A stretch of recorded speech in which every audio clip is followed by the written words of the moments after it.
I think the appropriate song for the last episode of Dylan Knows in this god awful. I think the appropriate song for the last episode of Dylan Knows in this god awful 2020. That was Until the Day Is Done by REM, my favorite band of time. So figures, why not? My favorite band of all time on my last episode of 2020. This god awful year.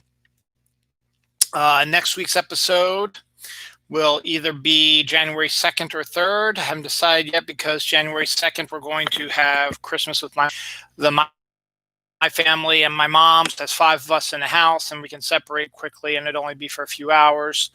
My dad and stepmom are going to come up on Tuesday, and we'll be outside with their masks on. That's going to be a little chilly, but it's only be a quick drive-by. They can give the gifts to the kids, see them real quick, and then be on their way. And then on the 1st of January is the only one I might be a little bit worried about. We're going to have Christmas at my in-laws' house, where they're going to have at least 4, 8, 12, 13 people. So possible, maybe more. So I know we shouldn't. It's Christmas, and my wife prefers that. But that being said, this is the end of 2020. For me, anyway, for Dylan Knows, as I said, the next episode will be in 2021. Thursday into Friday cannot get here quick enough because this year has just been awfully shitty, not just for myself, but for things that have been going on across the world. I think everybody's ready to move on here. And it's not going to miraculously get better and go away, but hopefully new attitude, new whatever will prevail, and we'll see what happens. So what the hell am I doing on a Sunday evening? I'm going to have to go to work the next day at 9:56 p.m. Sunday, the 27th of December, 2 days after Christmas. Christmas has come and gone, again, as usual.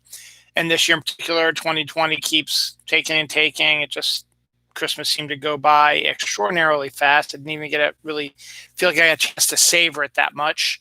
Had to work Christmas Eve till about 11. We had a little gift exchange. And then I had to go get some last minute stuff from my wife because it was just, my wife didn't give me a list. So I was just going by what I thought she would like. And I didn't think I had enough stuff for her. So I had to go out on Christmas Eve and get some more stuff for her. By the time I got up to Reisterstown, it was like 11:30. And then it was a miserable day weather-wise. It was raining. It was warm, but it was raining a lot and got windy. And so I got home after I bought a bunch of stuff. And my kids thought that I was going to take them back out so they can pick out something for their mom, but I'd already picked out something for them to give to their mom because I didn't really want to go back out again. And then my wife was like, "Oh, I need you to go. I was going to ask you to go to the grocery store and get some stuff for me." She said, "I'll do it." So I said, "No." I said, "I'll do it. Fine." So I went out and I had to go to the grocery store then and the liquor store to buy more stuff for our dinner we were going to have on Christmas Day.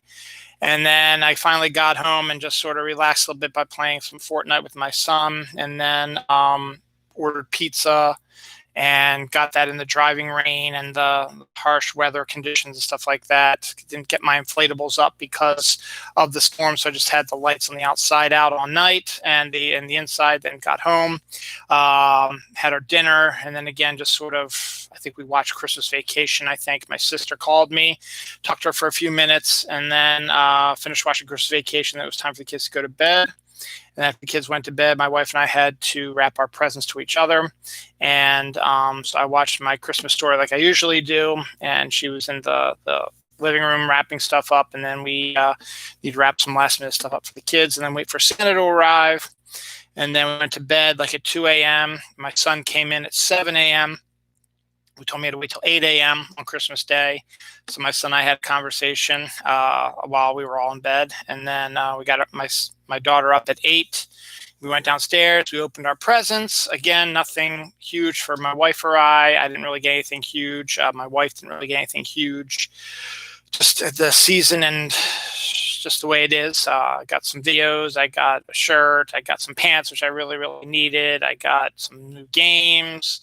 I got some gift cards. I got my Fortnite gift card, so I'm good on that. So I'm going to go do that. I got my Last Laugh bundle from Fortnite as well, so I'm good on that. We got my son that as well. Santa was good to him. He got a video rocking chair and a giant grenade launcher, Nerf grenade launcher from Fortnite. My daughter got a bunch of books and clothes that she wanted, and then she had her concert on 26th, so that we got ahead of ourselves. Then we had to clean up, and then we got the house ready for the arrival of my in-laws who were going to come for dinner. They came for dinner. We hung out with them for a little bit, had some nice dinner. We had filet that I grilled out on my grill. By the time Christmas Eve and Christmas Day went over, the temperature had dropped dramatically. We had snow flurries, so I got a little bit of a white Christmas going on. It was chilly as all get out, and my wife wanted me to grill the filet, but my grill, I was supposed to get a new one this year, but I thought my wife was just going to, order it like she did the last time and have it delivered. But no, she's like, no, you have to pick it out and we have to pick it up. I was like, okay. So I picked it out and we didn't have the van to do it. I was like, okay. And I was like, I picked out which one I want. It's like, why don't you go and get it? It's like, no, why don't you go? It's like, we just never got around to getting it. So time went on, and before I knew it, I didn't have a new grill. So I was supposed to get one for Father's Day. I didn't.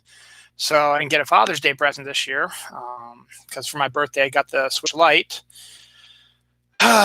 So I didn't want to use the grill because 2 of the pipes are burst and the flames were just really high and shooting out and sucking all the gas out. So the gas would suck out real quickly.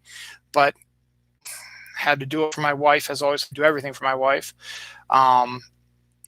So I got that taken care of, and so I was grilling out in the cold and the snow for them, and hopefully I think I grilled it good enough. Everyone said I did, so hopefully I did. We had seafood mac and cheese. We had some crab cakes. We had like a surf and turf thing going on, twice baked potatoes.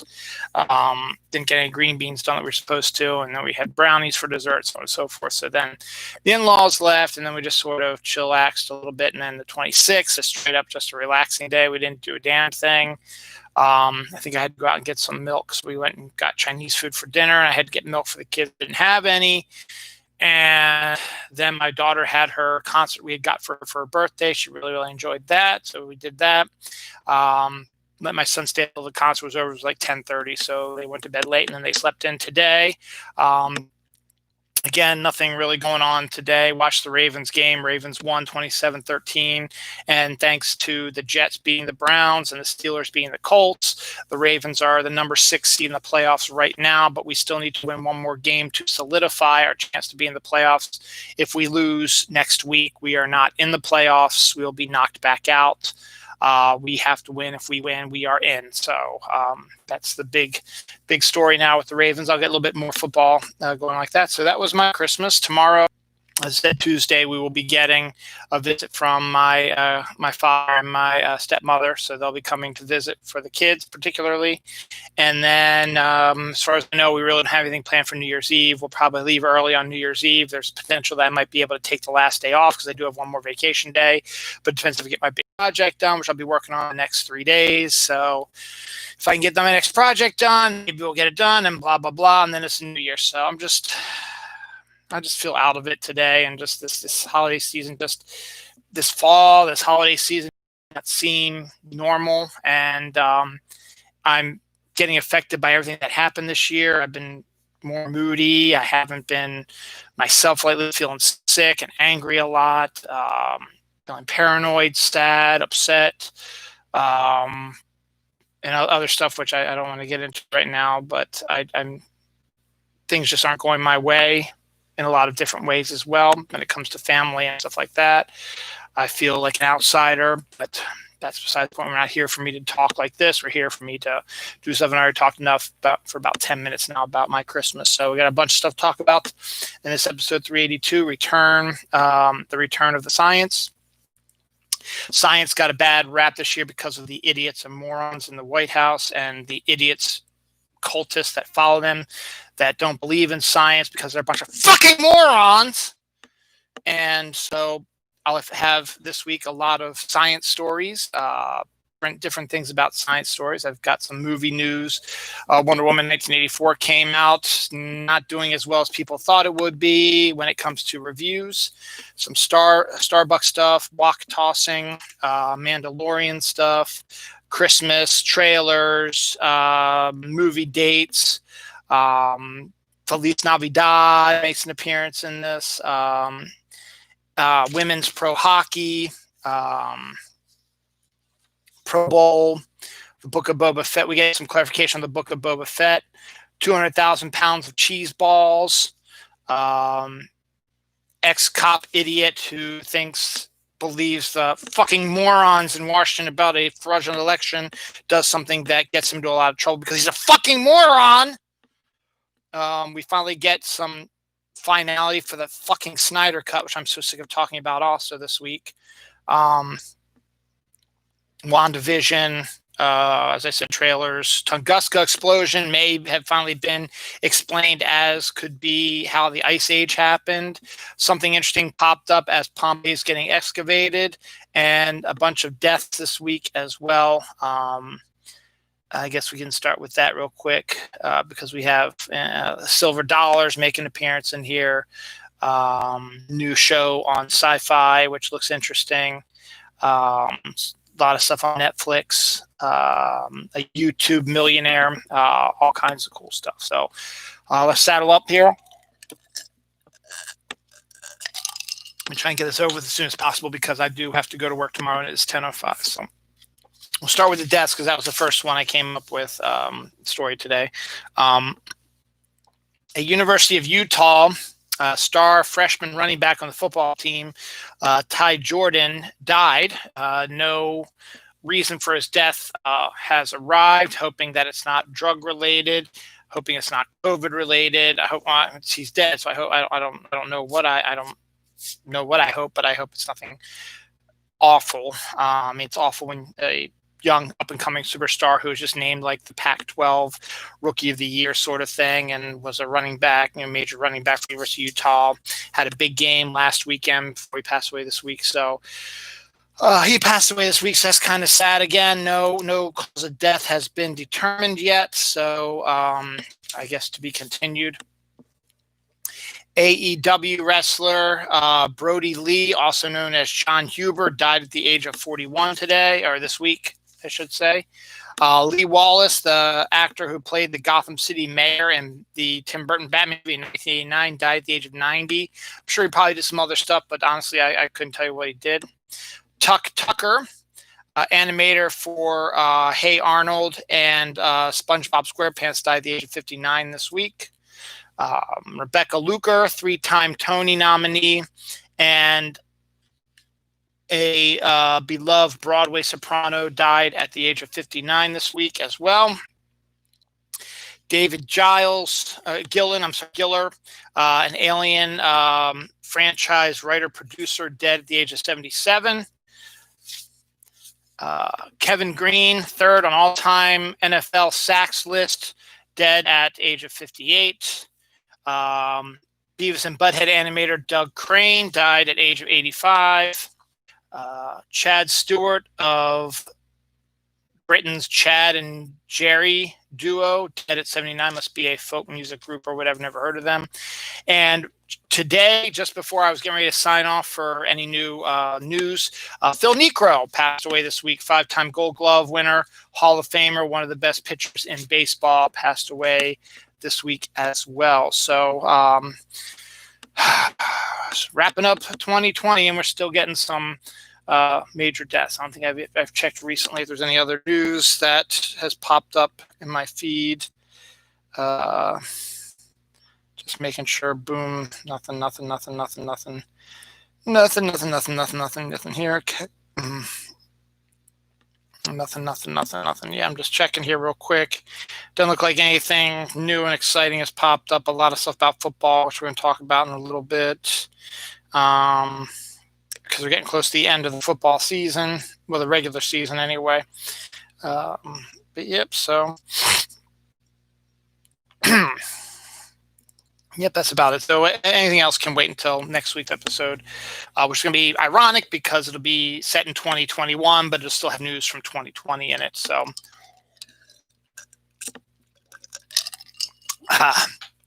interesting.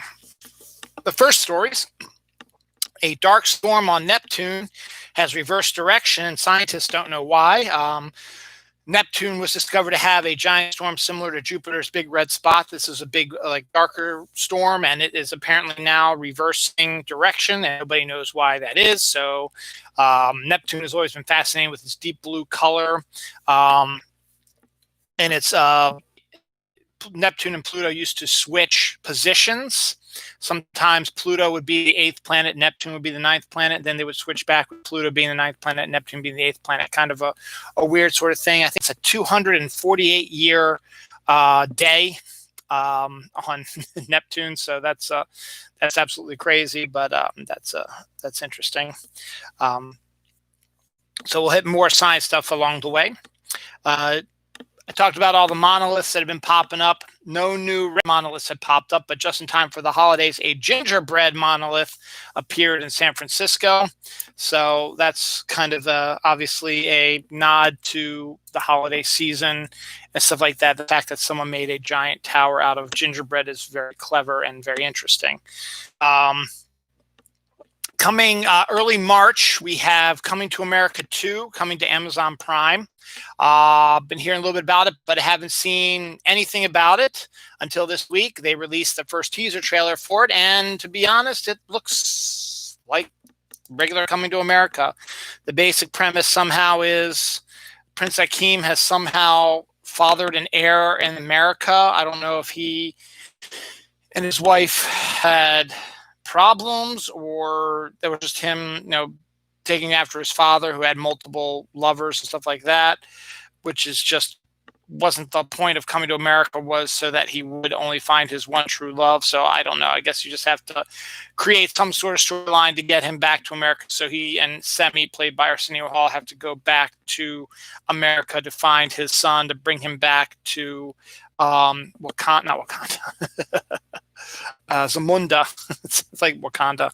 I think they're probably neighbors, actually. And because he needs a male heir to take over the kingship, because Akeem is now king of Zamunda, and I think he only has a daughter with his wife, played by Sherry Headley, who does return. She makes a quick appearance in the film, but you basically are seeing all of it. Looks like Arsenio and Eddie are going to be playing the same roles, multiple roles that they played in the previous one: the haircut people, the barbers, the white Jewish guy, the preacher, the sexual chocolate guy, and some other stuff. Wesley Snipes looks like he's going to be playing another crazy, insane role, but looks good again. I'm directed by the same guy who did Dolomite Is My Name, so probably get a good performance out of Wesley there, as well as a good performance from Eddie and Arsenio, hopefully.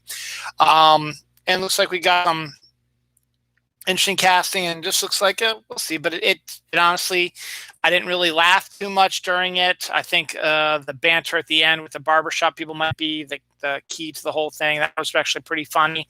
But the rest of the trailer itself just seems sort of rote and just kind of a rewrite of the original Coming to America, except it doesn't appear like they're going to be pretending to be poor. Instead, they're going to be searching for the heir. So they're going to be running across different people trying to find this guy, and I'm sure there's going to be some sort of misunderstanding. The heir is going to be some kind of weirdo or something like that. So we got a view of what it might be, and some other people, and there might be some other storyline in there. So we'll see what happens, but it's out there. So if you want to see it, it's Coming to America 2, or Coming to America is what it's, I think, listed as the title. But that's coming to Amazon Prime, I think March 5th or something like that. So it'll be out on Prime, and I don't think it's going out into movie theaters, because they're still not doing too much in movie theaters. However, that being said, Wonder Woman 1984, which is what my shirt from Loot Crate is today, came came on the 25th in both theaters and on HBO Max. The beginning of the WB HBO Max stuff that's been causing all kinds of trouble recently over the last few weeks that I've talked about in the show. So the first appearance of that showed up yesterday on Christmas, no, 2 days ago, I'm sorry, Christmas, when Wonder Woman was released in both theater and on HBO Max. It was released in some theaters. I don't know if any of the theaters around our area were open or showing it, but I know that it showed up in enough theaters that it made $85 million opening weekend, I think. Was a number that I saw tossed around today, which would have been the Friday, Saturday, Sunday numbers. And that was just from the movie theaters. So apparently there were people who went to movie theaters to see it. Honestly, I don't know, if my movie theaters were even open to bring people in to see it, so I'm not sure. But there you go. I mean, it made money. However, the reviews, it's been really a kind of a weird toss-up. I've seen a lot of scathing reviews, some from people I trust totally, like Jerry Fletcher absolutely did not like the movie. Another friend of mine from Diamond, when I used to work at Diamond, I won't mention his name though.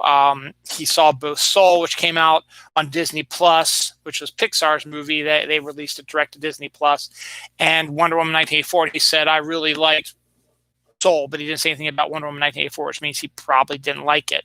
But then on the flip side, I've seen a number of people who absolutely have loved Wonder Woman 1984, including Gail Simone, who was a writer of the Wonder Woman comic for a while there. I mean, anyone knows the character pretty good, it would be Gail. So at this point, we don't know if the scathing reviews are necessarily due to the movie being bad or just from, again, the dude bros who can't handle seeing a strong female lead character, kicking ass and taking names and being an action hero. It doesn't make a lot of sense. So at this point, it'll be up to me, make my own decision. I can decide if I like it or not. But as I said, there are a few other people besides Jerry who were not big fans of it, and I trust their opinions for the most part. So we'll see what happens.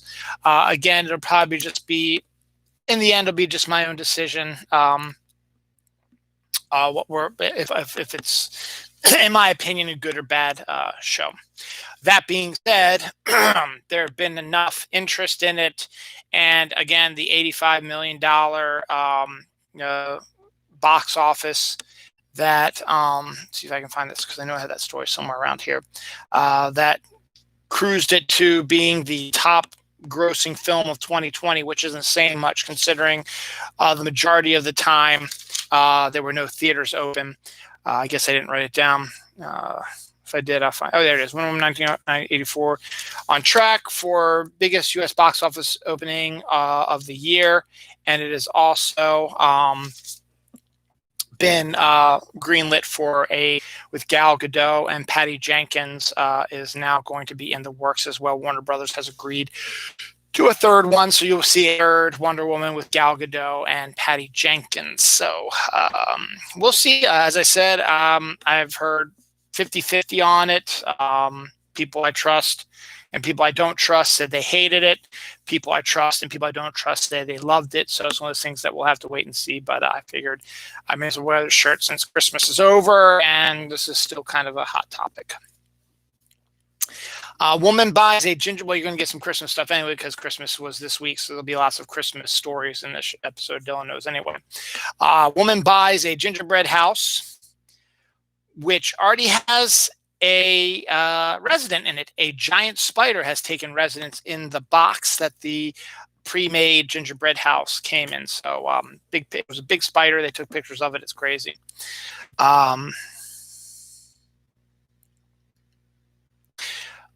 Using the rings as a guide, scientists have discovered that Saturn's day is 10 hours, 33 minutes, 38 seconds long, meaning that's how long the planet rotates within itself for a day. Like a day on Earth is 24 hours.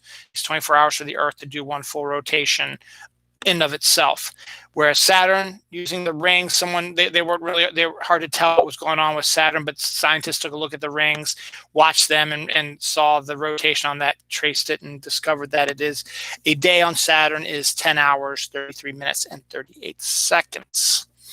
Of course, a year is like 100 some years, so like 100 of our years is 1 year on Saturn, but it is a 10-hour day. So yeah, we'll see. The Muppet Christmas Carol has restored a new song to a new Blu-ray release, and everybody seems to be excited about. I think I've only seen Muppet Christmas Carol maybe once, and I don't remember a song being missing, but apparently there was one that was removed for whatever reason. Nobody said anything, but it has been put back in, and people are screaming and yelling and rejoicing about how happy they are to see it, because for a lot of people, it is their favorite version of Christmas Carol. My sister and brother-in-law and nephews right there on the list. Scientists, again, this is a return to the science. Scientists discover octopuses will punch fish out of spite. Just for the hell of it, octopus might be swimming around, see a fish swimming by, and just go pop, smack them, yak them. Should have talked about this yesterday on Boxing Day, but yeah, scientists have discovered that octopuses can be dicks. This isn't really science. It could be it's paranormal, but a giant pyramid-looking item has been filmed over the Pentagon and Russia and a few other places over the last 3 years. Videotapes show a giant pyramidal object floating over these locations. So is that a sign of alien intelligence or something else? Who knows? Family is startled to find a giant bear is living under their house. Not, like in the basement or anything, but under their porch and stuff like that. A giant bear has taken residence under their house, which is very odd and weird, but hey, you know what? Cool. The Baltimore Ravens, my football team, they won today 20-27. They won today 27-13 over the Giants. It's a record 10-5 due to the Browns and the Colts both losing today. The Ravens have leapfrogged into the number 6 slot in the playoffs. The Browns are number 7. And in order for the Ravens to clinch, they have to win next week against the Bengals, who are on a 2-game winning streak right now. But November was a month to forget for the Ravens. They went like 1 for 4 during that month, and they had all those COVID issues right around Thanksgiving, where they had a number of their major players on the COVID list or had COVID itself. But the worst that came to them was they were fined $250,000, and that was it. They did not lose a draft pick like the Las Vegas Raiders did. So there's going to be people screaming and yelling that they're out for against the Raiders. I think the difference being that the Raiders head coach and other players have been refusing to wear masks despite that they signed on saying that they would, and they continued not to even after being warned about it. The Ravens, meanwhile, had one coach, a strength and conditioning coach, not wear a mask, and that's what caused the COVID outbreak and caused the rest of the teams have been following COVID protocol. So this was a weird, though that's a possibility why it's a little bit different than others. But of course, people are going to scream and yell about the Ravens getting preferential treatment, which is bullshit anyway, but that's besides the point. More about the Raiders later in the show. The Ravens later in the show, and the Raiders also. Starburst Swirlies, which is very similar to Twizzler, will be coming out, but it is multiple flavors. So it's like a sort of twist that has 2 flavors of Starburst on it. So you pop it in your mouth and chew it. So it's like taking 2 things of Starburst, twisting them, stitching them together, and then adding more and more to a twist. So you have a twist about that long. So could taste pretty good, but we'll see them coming out soon. Speaking of that, I was at Royal Farm Store yesterday, and they had the Reese's Big Cup but with pretzels in it. Now, I've been trying to find the Reese's Big Cup with potato chips in it, but have been unable to find that. But I did not even remember talking about the pretzels one. I think I might have, but that is one that is available at the Royal Farm store, but the potato chip ones I have not found yet. So there's good. Reese's is good. I got a lot of Reese's stuff for Christmas as well, which I love, which is great. Dippin' Dots birthday cake cookie dough bites are. Oh, I guess my wife's going up to do her Pokestop. Are a thing now. So if you like your Dippin' Dots and you like cookie dough and you like birthday cake flavored cookie dough with Dippin' Dots in it, I guess the birthday cake flavored Dippin' Dots inside the cookie dough, you'll get yourself some good cookie dough. And I think you'll like that as well. Science.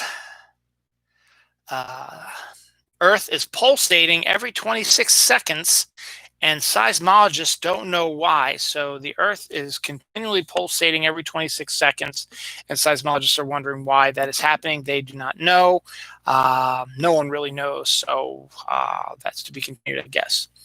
Paleontologists are flummoxed by a primal craze, but that. What the fuck? All I know is that paleontologists have discovered a mammal, and they've been studying this mammal for a while. They have a full skeleton of it. They've been studying, trying to figure out where he fits on the evolutionary ladder because he breaks all of the evolutionary rules. He's a mammal, but he also has taken on some reptilian features as well. And they're trying to figure out, and also it had a big, sharp, nasty teeth, had big teeth like rabbits, but no mammals had those types of teeth back then except for this guy. So they're trying to figure out where this animal lies on the evolutionary scale. So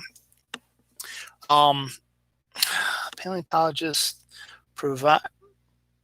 provided by primal crazy, but that birds all evolution, that breaks all evolutionary, whatever. But that's the general story I have written here. So that's interesting. NASA appoints the first female chief of human spaceflight program. It's about freaking time for that. Speaking of that, Chris McAuliffe, the first school teacher and civilian who is going to be launched into the space shuttle and do an orbit of the Earth and stuff like that, died in the 1986 Challenger explosion, January 28th, 1986 to be exact. She will be getting her face on a silver dollar. There we go.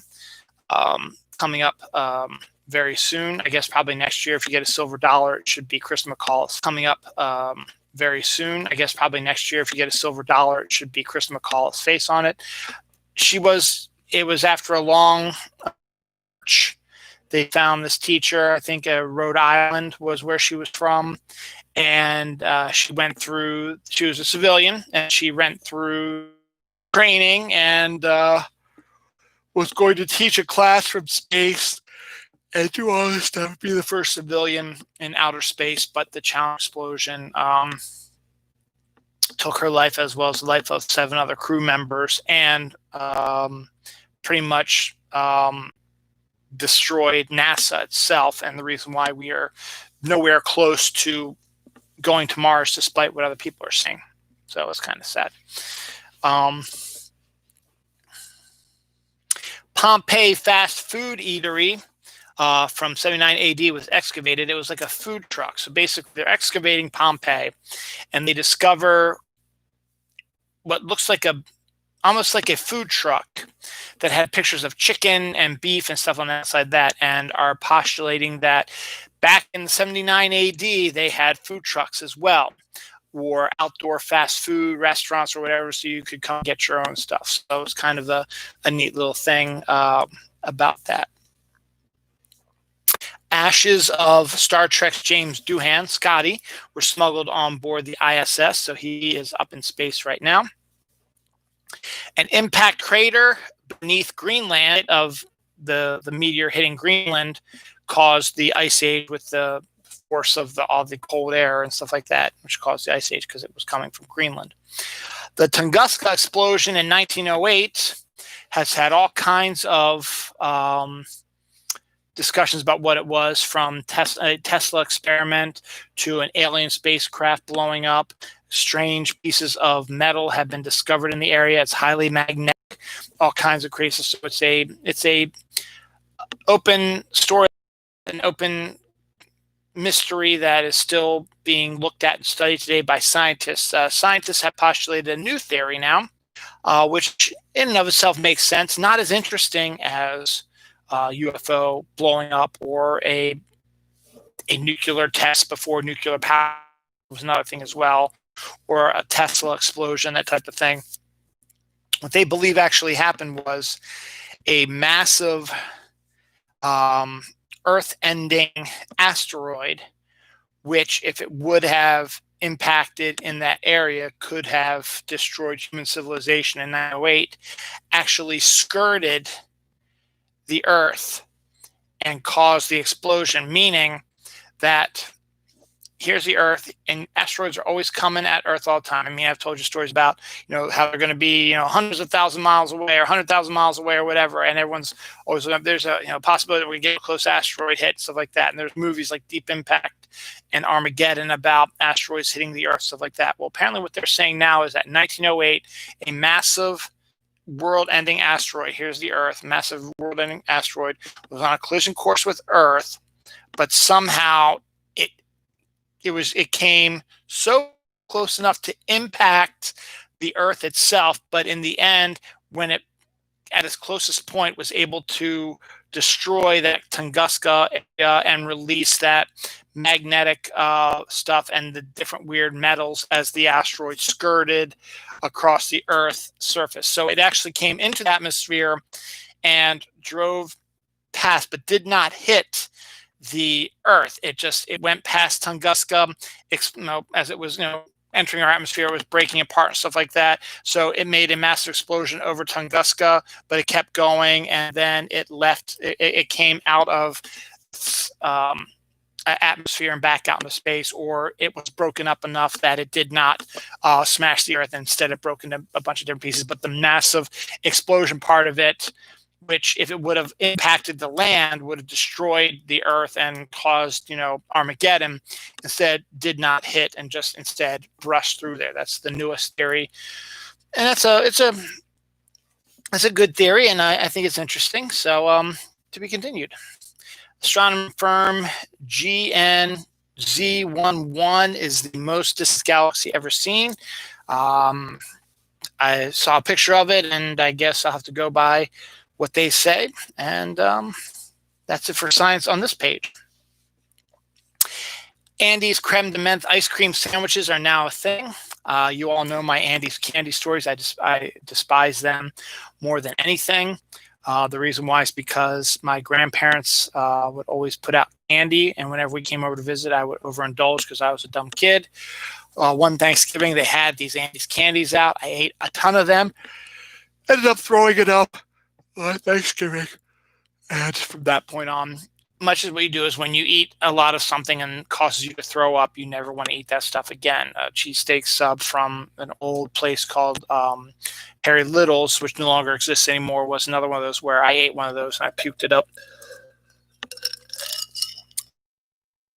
I never ordered that sub again. Goldschlager, I think, is another one. No, Rumpelmann's is the other one. Rumpelmann's liquor is another that I got sick on in '93. Never have drank it again. It was, again, mint flavored. So I never wanted to drink it again. So there's that. Hot cocoa cold brew from Starbucks is a thing. I think I talked about that already, but I'll bring it up again. Whopper's Frappuccino is also at Starbucks. I think I've talked about that one as well, but I figured I'll drop it again. Goku is a character from Dragon Ball Z. Is a favorite by a lot.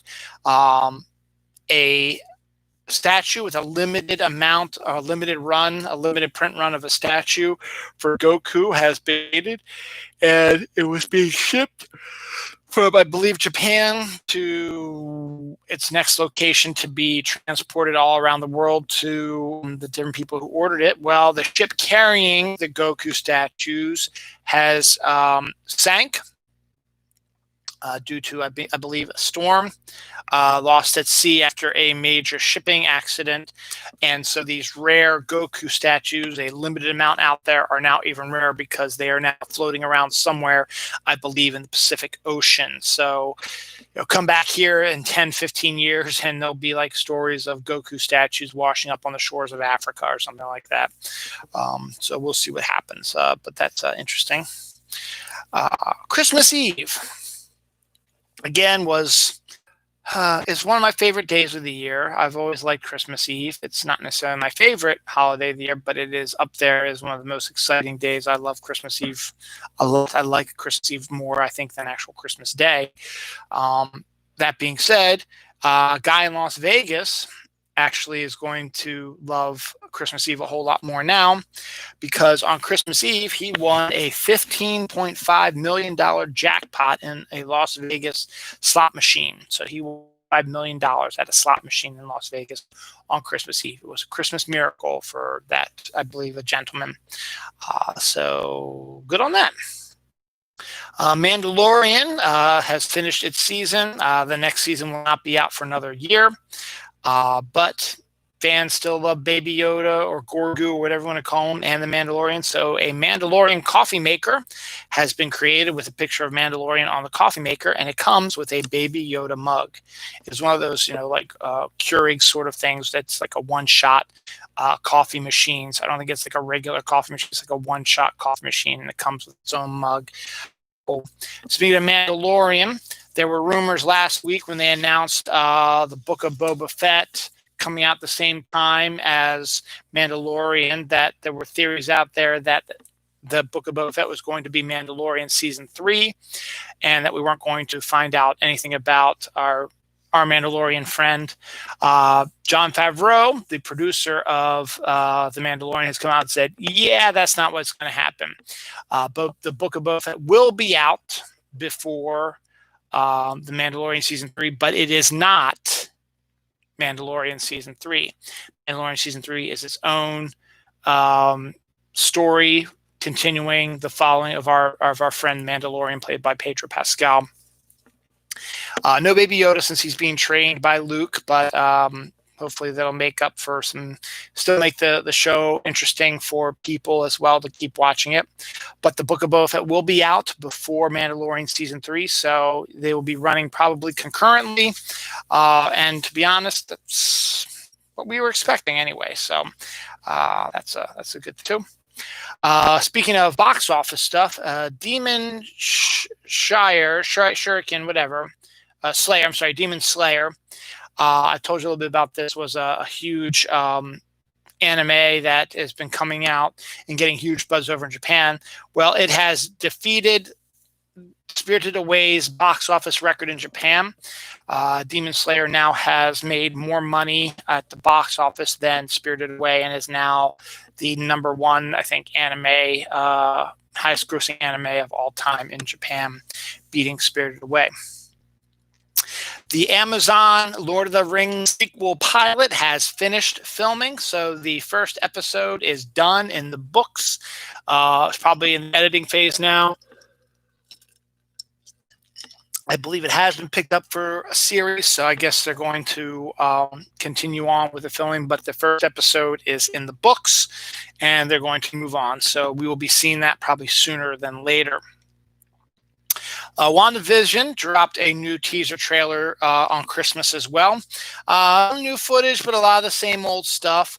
But it kind of opened the door a little bit to make it look like that the character of Agatha Harkness is actually going to be playing the bad guy in the show. Once again, it could be a whole smoke and mirrors thing, but it looks like that Agatha Harkness is going to be the mastermind behind what is happening to Wanda and Vision as well. But we got some more, look at what's going to be coming soon. And hey, think about that now. It is December 27th. So let's think about this.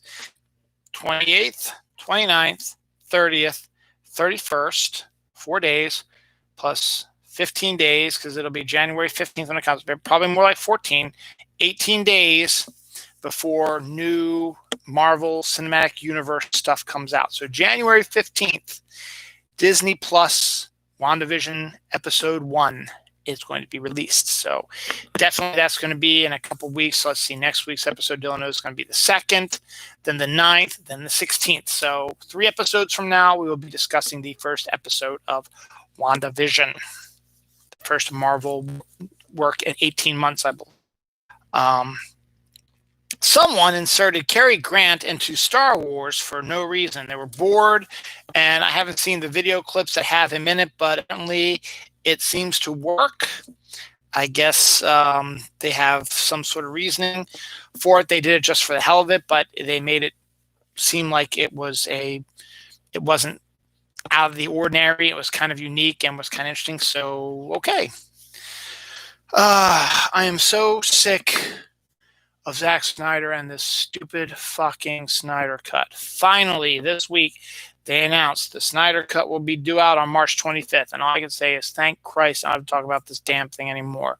That's one thing I'm not going to see. But for those fans out there who want to see the fucking Snyder Cut of Justice League, March 25th is going to be the date that you will be orgasming out your mind. And no matter how bad it is, you will say how great it is, because you don't want to look like a complete, utter fool because you're a bunch of stupid fucking morons. Snyder Cut bullshit shit. Walk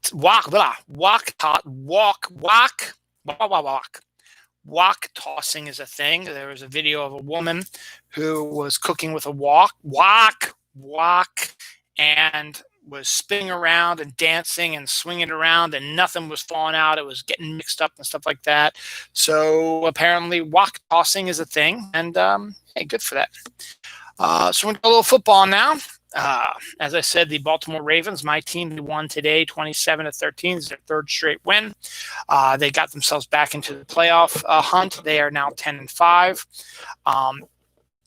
They have leapfrogged over the Indianapolis Colts and the Browns because the Ravens have the tiebreaker on both of those.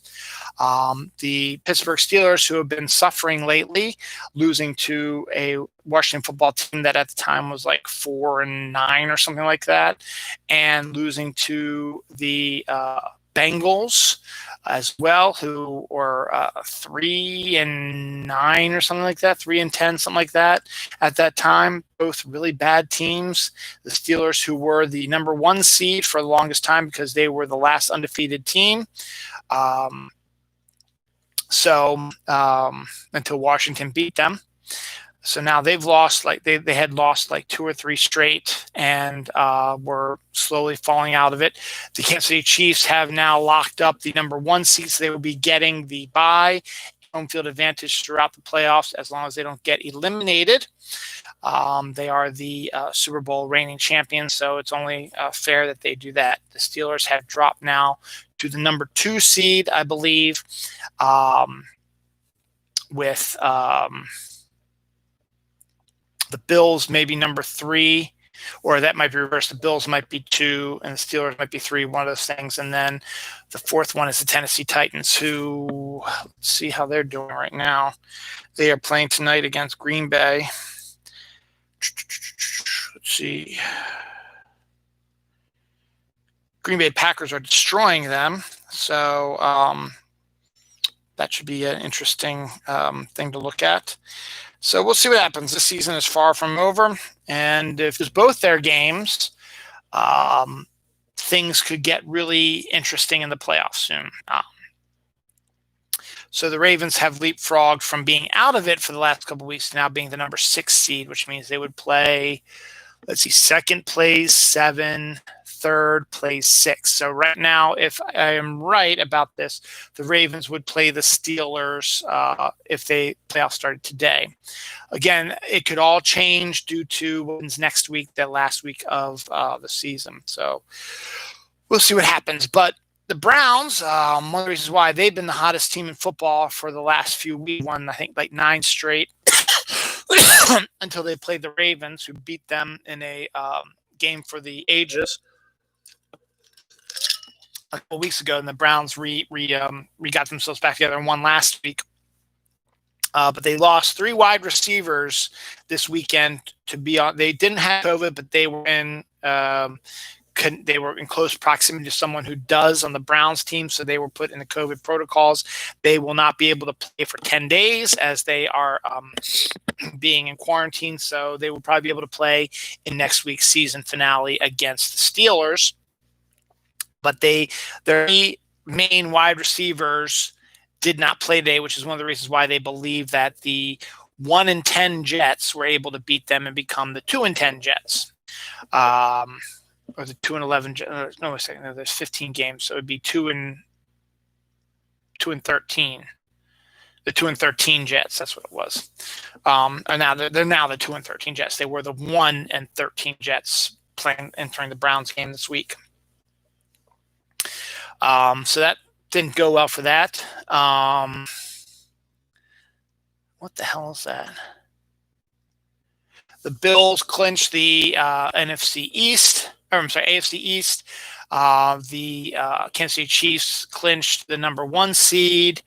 And let's see, the Seahawks clinched the playoff spot with their win today. The Bears have leapfrogged into the number 7 seed. They have to win one more game to solidify their seed as well. In the Tampa Bay game, Tom Brady played a full game and a half, throwing 4 touchdowns and 300-some on their way to an annihilation of whoever they played on Saturday. Brady was benched after halftime for the backup because there was no reason to play Brady since they were going to win this game as well.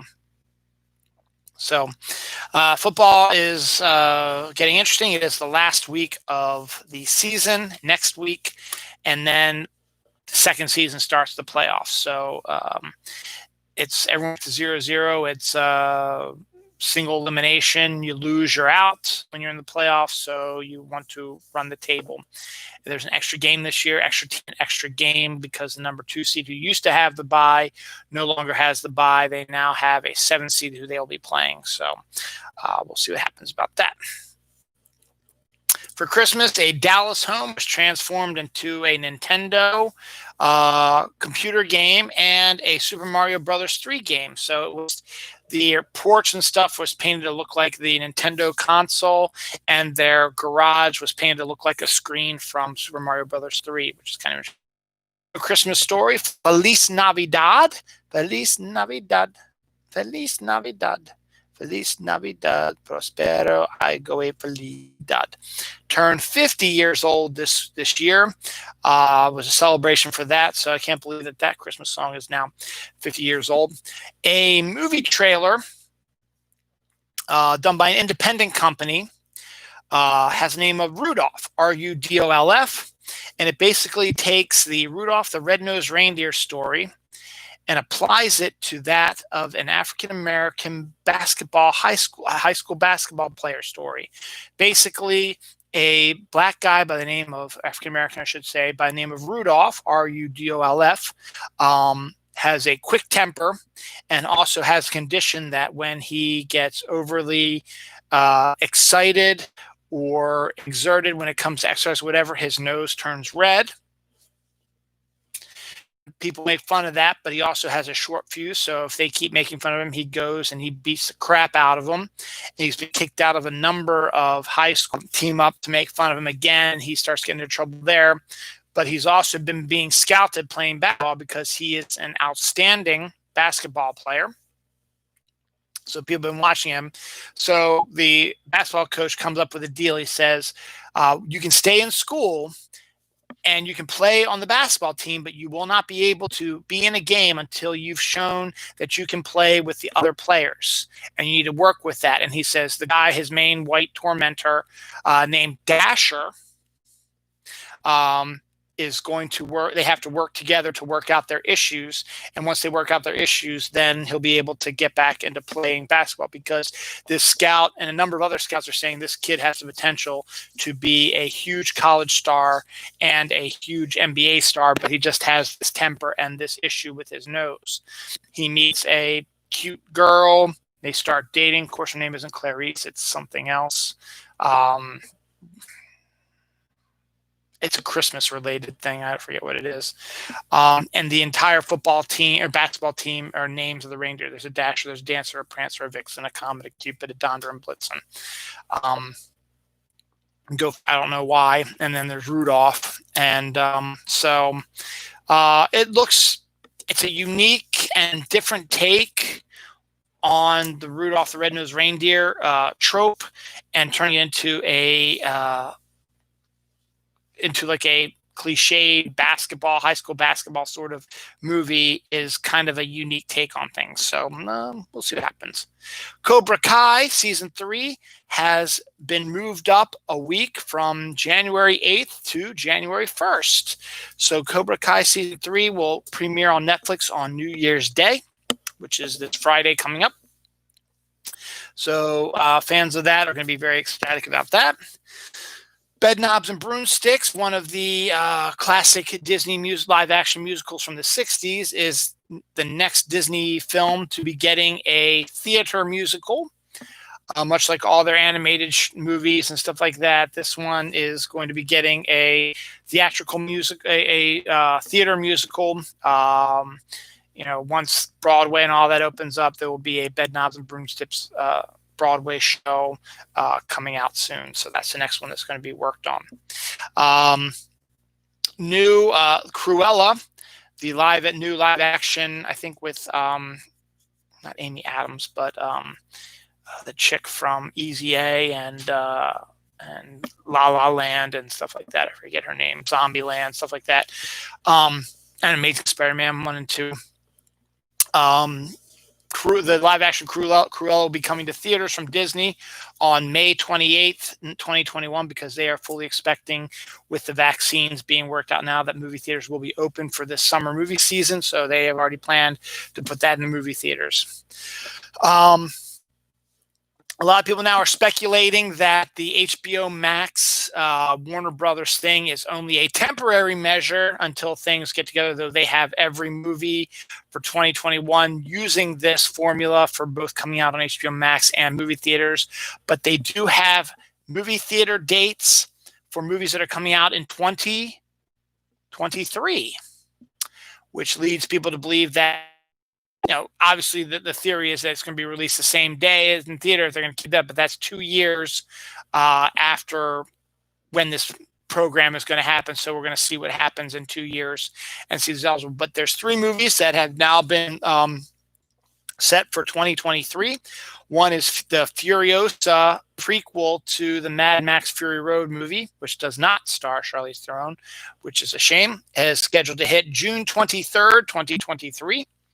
When I will be turning 50 years old. 3 days before then, I would have been turning 50 years old. Damn, I'll be 50 years old when that movie comes out. Also, Coyote vs. Acme, which is a live-action animation hybrid from writer-producer James Gunn, but he's not directing it. He's just writing, producing it, about the coyote from the cartoons from Warner Brothers. They're doing a live-action animated combo movie that's coming out July 21st, 2023. Also, still would have been 50 for over a month and a day. And finally, the trend of movies being turned into musicals has been happening since 2000. And one of those movies that has been turned to a musical that's gotten some critical acclaim and has had a Broadway run and other stuff as well, has done pretty successful over the last decade or so, is The Color Purple, based on the Steven Spielberg movie of the same name. They made a musical of it. Broadway, it's made lots of hits, won lots of awards, stuff like that. Well, of course, because you have to have full circle, the Color Purple musical movie will be due out December 20th, 2023, when I will be 50 and a half years old on that day, literally. So Warner Brothers has got 3 movies set for 2023 that they are hoping are going to be big movies for them, 2 big summer films and a potential Oscar nominee for them. With Steven Spielberg and Oprah Winfrey being the producers of the movie and being directed by I think a black female director. we'll see what happens with that. So that's what's going on with that. Hershey's is releasing caramel whipped cream. I love caramel. I love Hershey's. So all that, everything about that, good. Legend of Zelda is set to be huge next year. They're supposed to release a new Switch game, their first Legend of Zelda game in years. And also they are supposed to be releasing all Zelda games onto the Switch next year. I guess it might be an anniversary or something like that. Honestly, I remember the first Legend of Zelda Nintendo way back in the late 80s. Possibly could be early 90s. So 91 to then, like a 30-year window. Sure, why not? But Zelda is getting all kinds of love with a new Switch game, stuff like that. But there is a sword, like a plastic sword called the Master Sword that is a model. But if you pull the sheath off, it actually is supposed to hold all your Switch cartridges, because the Switch cartridge is about that big. So it has slots for all your Switch ones. So you can have a Zelda sword replica that will hold all your Nintendo Switch video games if you don't want to keep them in the packaging they came in. So Zelda's going to be huge in 2021, and don't worry, we'll probably be covering on Dylan Knows in 2021 as well. Earwig and the Witch trailer. I talked about this before. This is the first CGI movie from Studio Ghibli, Hayao Miyazaki's company. He will not be directing. I believe his son is the one who's directing this one. But it is a first for Studio Ghibli. Studio Ghibli has always done a straight up drawing animation, never used CGI for it. Is all completely hand drawn. They've decided that we're going to test this out, and we're going to do our first computer-generated animated movie, similar to Pixar films, stuff like that. They're going to see what they can do with it and see how it's going to be trending. And it looks unique. It doesn't look like a typical anime, but it also doesn't look like a typical Pixar movie. It looks like a good combination of both of those. So we'll see. But Earwig and the Witch, the first trailer for that has come out.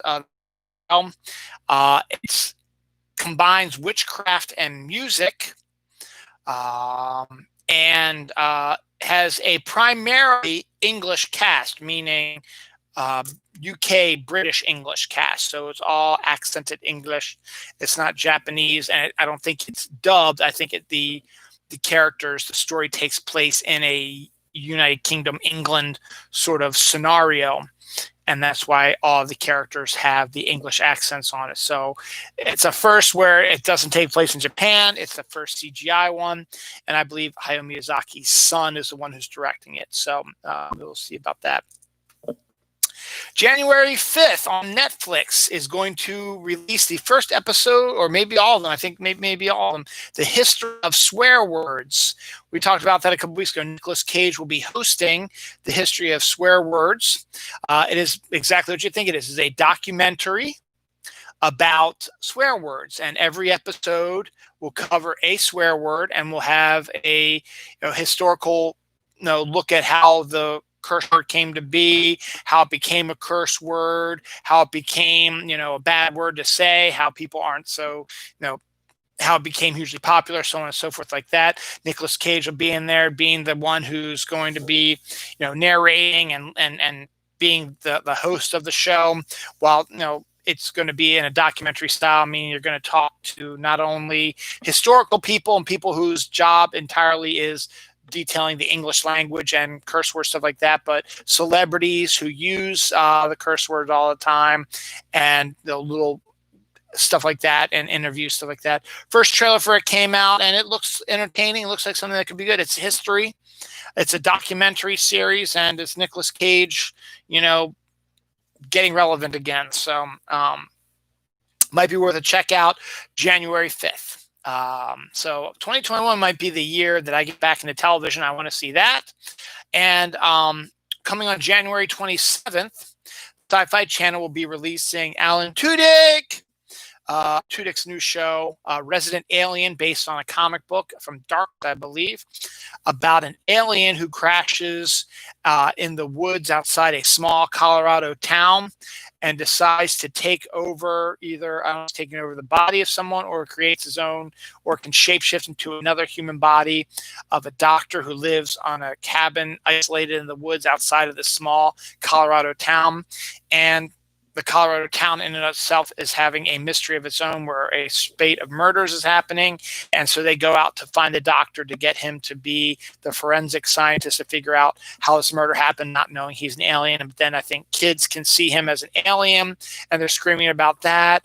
The people in the town in Colorado are similar to like at Twin Peaks, Northern Exposure, unique sort of characters.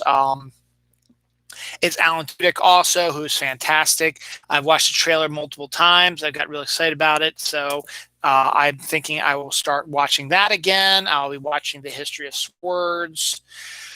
So, maybe I'll get back into television in 2021. Maybe that'll be my New Year's resolution, to get back into television, because those, once again, doesn't look like I'm going to be hitting my great books.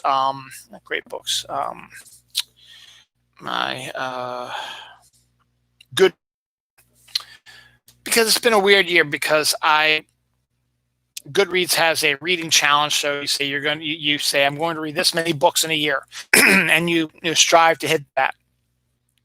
I think I started with like 20 some, and then I got laid off and I started reading a ton of books. It's like, oh, you know what? If I keep pace, I should read this many by the end of the year. Not knowing that I was going to get rehired back in September, but just keeping that in mind. So I read a bunch of books from March to September, but then once I got rehired in September, I have stopped really reading, with the exception of Peter David's autobiography, which I read in about 3 to 4 days. So that was a new one. So I still have one more book I have to read before the end of the year. I don't think it's going to happen, since it's the 27th and I'm going to be working. I could go in and change my number to make it look like that I won, but I've already changed it a bunch of times already. And I figured you may as well I lost last year. It's no skin off my nose. It's okay if I lose, no problem. And I'll just have to make a better wager. Like, what do I actually believe? Am I going to read a lot of books next year? Am I going to be laid off? Hopefully not. Am I going to be interested? Am I going to go through a phase where that's all I want to do is read? Right now I'm in a phase where I like to play Fortnite a lot, and I'm getting away from Pokemon Go a little bit. Had trouble getting ready to get up to do this show, but I'm still going to keep doing the show as much as I can. So should I just make my choice maybe 10 books next year, and then if I start going on a reading spree, I can push it up to or whatever. So I had 33, I believe, was my challenge for after I started off at like 20 something, jumped to like 40 something, because that was when I thought every few days and finishing them up, and I was like, nah, that's going a little too far. So then I dropped it down to like 30 something,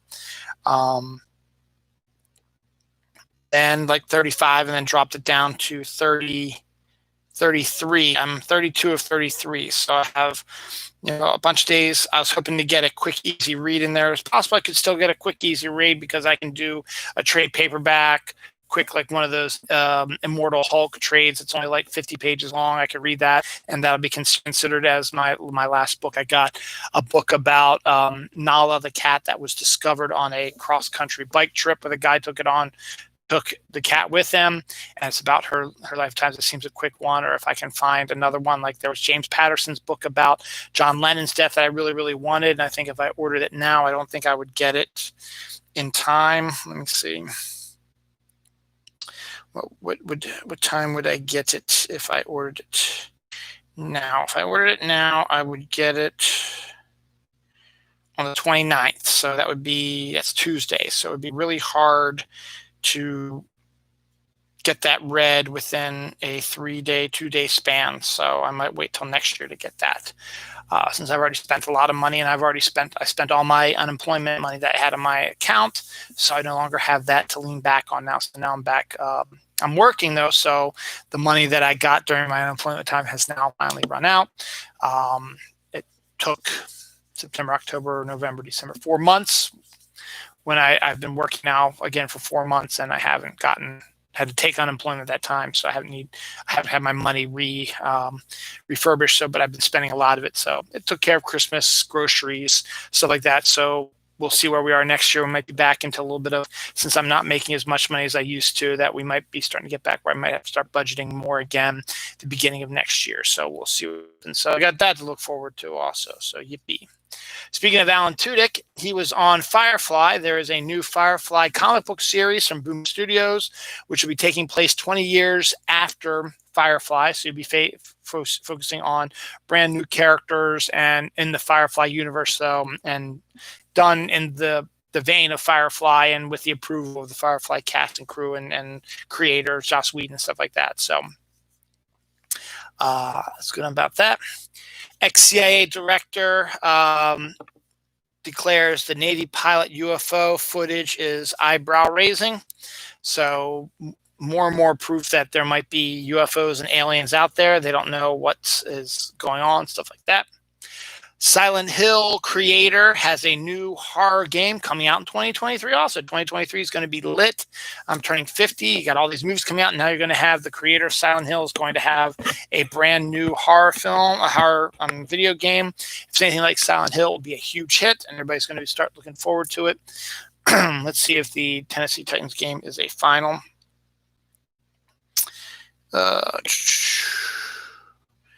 Nope, 2 minutes left, but it's 40-14. Yes, the Tennessee Titans will probably not win this game. So that's one good thing for the Ravens also. The Titans need to lose 2 games also. We're in, but we could use some help if somehow we falter and we lose next week. We shouldn't, but we might need some help if we do. Netflix also has a documentary by the Black Room crew called Death to 2020. Seems to be like another sort of documentary sort of film. I might have to check that out. The trailer for that came out. Has celebrities talking about what a horrible year 2020 is, which is kind of a really interesting idea way of doing things, because it was a horrible year, and cannot wait till the book about 2020 comes out. It'd have to be at least 2 or 3 volumes because of all the shit that came out and happened to us in this year. And I've also considered, that'd be kind of a good thing to write for myself, but as I would have to do way too much research, and to relive this whole fucking year would be a disaster. The video game Among Us, which my son I talked about last week, that Nintendo Switch was allowing people to use, upload it to the Nintendo Switch. My son did that because Santa got him a Nintendo game card, which, $25 and costs $5 to upload, and like another $5 for access to online stuff. So he got that so he can play Among Us on the Switch now. But Among Us gained 500 million players in 2020. So it has become one of the most successful games in history. And 3 of the 4 people in my family play it. I really have no desire to play it, which is very sus, I know, but I also like to make fun of them when they're playing it and I'm listening in on it. The Little Things, 2021 is coming, so movies are still going to be coming out. How and when it's coming out is going to be the real story, but The Little Things is Denzel Washington's new movie that's been in the works for a while. Co-stars Rami Malek and Jared Leto, and it's a typical sort of thriller, serial killer sort of film where Denzel Washington plays a former, or like an old school forensics guy who's been, is getting close to retiring, and he gets called in by young Detective Rami Malek, who wants him to help him solve this one crime. And Denzel Washington has zeroed in on a suspect by the name of, I don't know what the name is, but played by Jared Leto, that they start like a game between all of them. To thriller, a typical sort of Denzel sort of movie, good cast, should be interesting to check that out as well. An adopted American woman discovers that she is a Sierra Leone princess. It's always like the biggest thing in the world. You're adopted, you don't know much about your life and history, then all of a sudden, out of nowhere, you're a successful 20-year-old woman, whatever. Things are going great in your life, and you're loving your life, and then all of a sudden, a stranger comes and says, "Hey, you know what you are? We finally found out who your mom and dad were. You're actually a princess." And that's like a lot of adopted kids' dreams. Blumhouse, I keep talking about how great Blumhouse is. I'm not a big fan of horror, but they are one of the best horror film production companies out there. They make these horror films successful on low budgets, and they are able to take the old stuff that we've seen a lot of, Halloween, and old horror tropes like that, and breathe some new life into it. Fantasy Island, they turned into a hard torture sort of movie, which made some money because it was only made for like $2 million and it made like $10 million. So, stuff like that. He has set his sights on an Exorcist sequel, which if anyone else was doing, I'd be like, yeah, really? But Blumhouse doing an Exorcist sequel actually fits in their wheelhouse, and they can probably figure out a good way to do it. So good on them. NBC has agreed to televise women's pro hockey in 2021. I didn't know there was even a women's pro hockey league, but apparently there is, and NBC has finalized the deal to actually air it, actually see what female or women's, I should say, women's pro hockey looks like in 2021. See, 2021 keeps getting more and more lit, so that'll be great on that. Ryan Cagey tops Forbes' highest paid YouTube star of 2020 with $29.5 million. So he made $29.5 million this year being a YouTube star. Ryan Cagey is 9 years old. He's making $29.5 million on YouTube. He, I think, started off with a show where he was doing toy reviews and open boxes and stuff like that, and he became viral somehow. And then he started branching out into more things, and people started sending him stuff. Advertisers started advertising because it's free advertising. Why not? You're opening a present from a company and talking about it. So, hey, it's free advertising. So why don't we pay for the advertising also? $29.5 million for a 9-year-old YouTuber. No wonder kids today, if you ask any middle schooler, elementary school kid what they want to be when they grow up, a lot of people are going to say, I want to be a YouTuber, because they're making a ton of money. Hey, I'm not making any money because I get that average about 6 people who watch my videos. But you know what? I don't care. I do this for myself. I've done 382 episodes. So, hey, it is what it is. I think I talked about this as well. Hot Pocket sweets. Treats are a new thing. Hot Pockets are a lunch staple that I used to eat all the time, but it started messing up my stomach pretty good. But now they have cinnamon roll and apple cinnamon flavored Hot Pockets, but they are dessert sort of pocket things. So it's good on that. One COVID patient killed another COVID patient in Southern California. Southern California in general is now the worst state in the United States with the most COVID deaths. 1 per 10 person, I think, in California has COVID.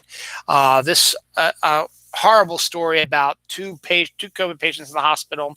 One ends up killing the other in a disagreement while they're both in the hospital. It's just very yuck. FX orders Taika Waititi's a new series, Reservation Dogs, which is a great idea, focusing on Native Americans and filmed on location on a Native American land with Native American actors. Is a sort of a Tarantino take on the Tarantino-esque sort of thing, but it's a typical sort of drama about life on the reservation, and I think it's a great idea. Taika Waititi, I think, might only be directing a few episodes, but he's producing the show, so could be interesting, and FX is good about doing that, so it's good to see Native Americans getting a little bit more exposure. Also considering that they helped elect Joe Biden president by winning Arizona for him.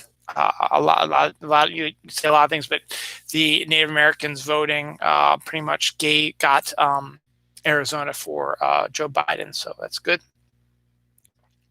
Pokemon Airplane in Japan takes its first flight. It's a airplane that's completely Pokemonized.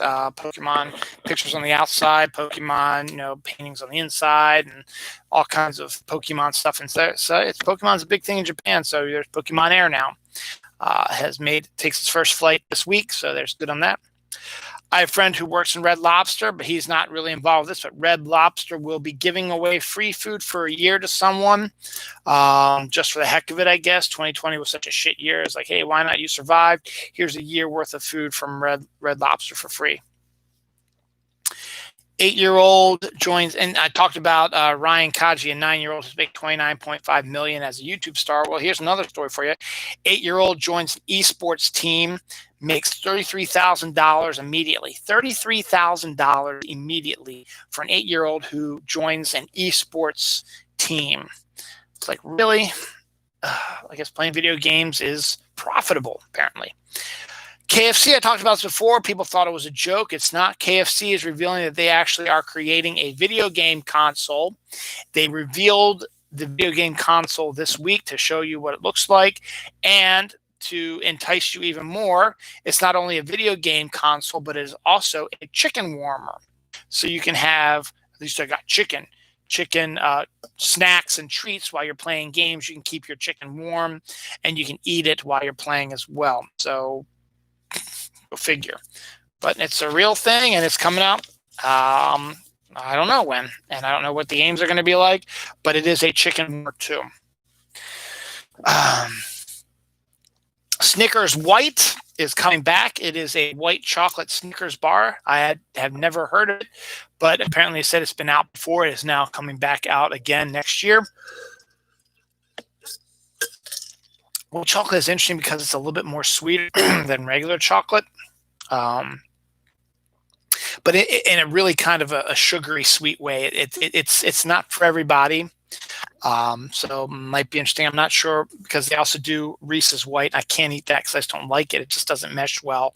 The more milk chocolatey flavoring of Reese's matches better with the peanut butter than a white chocolate does. So we'll see what happens. My Hero Academia Season 5 was announced about coming out on March 27th this week. So this week they will be, they announced that My Hero Academia Season 5 will be released on March 27th. Fried ice cream stout from Flying Fish Brewery is a new thing also. I mean, I guess weird sweet flavoring brews are a new thing in these independent breweries. So fried ice cream, why not? It's an interesting, unique taste, very cinnamony flavor, so why not?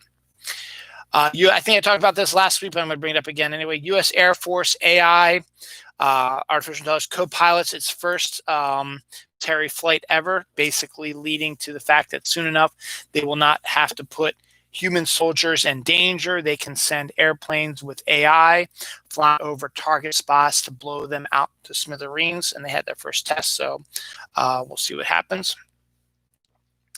Desert Strike trailer features Mike Tyson versus Mountain Man in an action film that just looks like a complete and utter shit show, but looks like one of those fun action films. I think it's from Netflix also, that you're just going to have to sit back and be happy about, just shutting off your brain and enjoying this craziness that is. Michael Chi, a member of Saturday Night Live, as the last episode of this year, there's always a joke thing that they do on Weekend Update that is sort of a burn or a roast or something like that. But Michael Chi gets Calvin Jost to roast his wife, the luscious Scarlett Johansson, and on Weekend Update, and he had no choice but to do it. So he ended up roasting his wife on a bit from Weekend Update, as per the rules of engagement on Saturday Night Live's last episode of the season. Excuse me. Unicorn poop candle is a thing, and it has a diamond inside. So once the candle burns down, you can actually get a real diamond inside of it.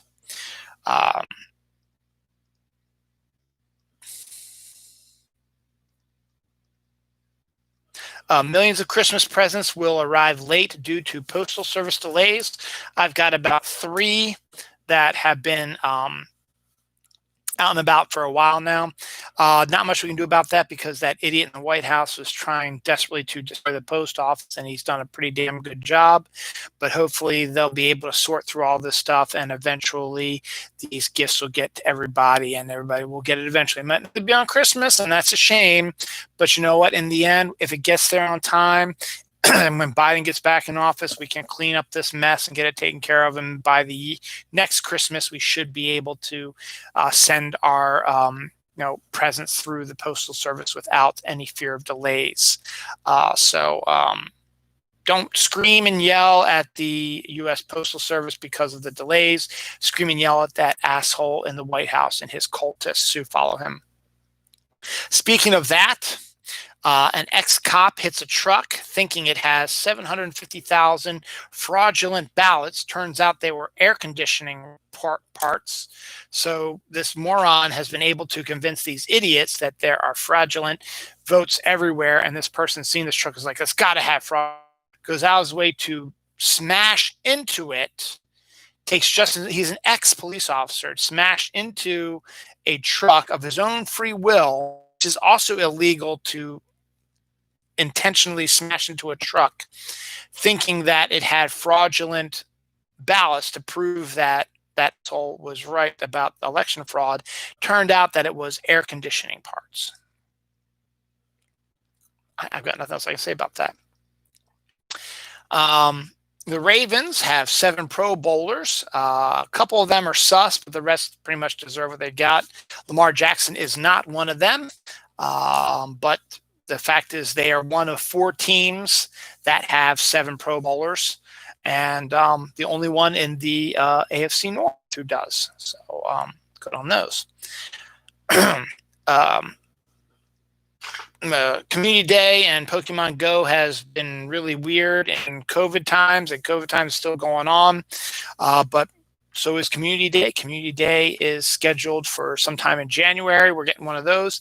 And Machamp is finally going to get his own Community Day, much to my wife's pleasure because she loves Machamp. And hopefully we'll be able to get a shiny one, which she's been dying to get for a while. So I'm actually okay with that. I'd like to see some of the newer Pokemon get a Community Day or ones that we don't have a lot of. But I'm not in charge, so we'll see them. But that is a good step in the right direction. So see what happens with that. Man dressed. Here's the last Christmas story of 2020 and of Christmas week 2020. Man dressed as Santa Claus is rescued from power lines in California. Apparently, he was either skydiving or somehow got caught up in power lines in California. Had to be rescued by firemen and police officers just in time for Christmas miracle.